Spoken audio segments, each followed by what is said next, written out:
God knows, America in 1919 was a lot scarier place than America in 2001 and 2002. It really, I mean, you had anarchists running around blowing up people in 19. There's no doubt about that, you know, no doubt about that.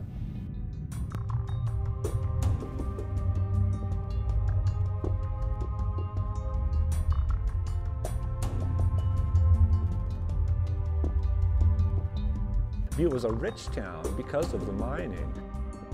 It became a real metropolis. In 1917, when the population was close to 100,000, Butte was the largest city between Minneapolis and Seattle. The mining conditions of Butte were horrendous by any civilized standard. I think in 1 month in 1910, as I was doing my research, 40 guys were killed in that month alone. The biggest killer, of course, was silicosis, caused by the ingestion of dust, quartz-laden dust, as the miners worked their power drills down below. One of Butte's many nicknames is the Gibraltar of unionism. It had 34 different unions.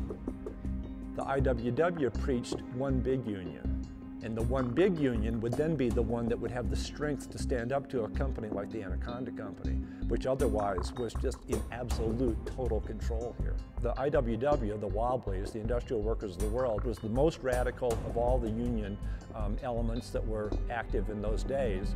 If this is socialism and this is communism, here's the IWW. They were really close to it. They really wanted to do away with the entire capitalist system. Free reign, no constraints, no control for a century led to what we have here, you know, environmental disaster. For the amount of money that came out of this hill, we were left with very little. The people were workers were left with nothing. You know, once the mine shut down, there was nothing. Economics is everything in the mining business. That's why you have booms and busts. That's why when stuff plays out in a little gold mining camp, the camp goes away and it becomes a true ghost town.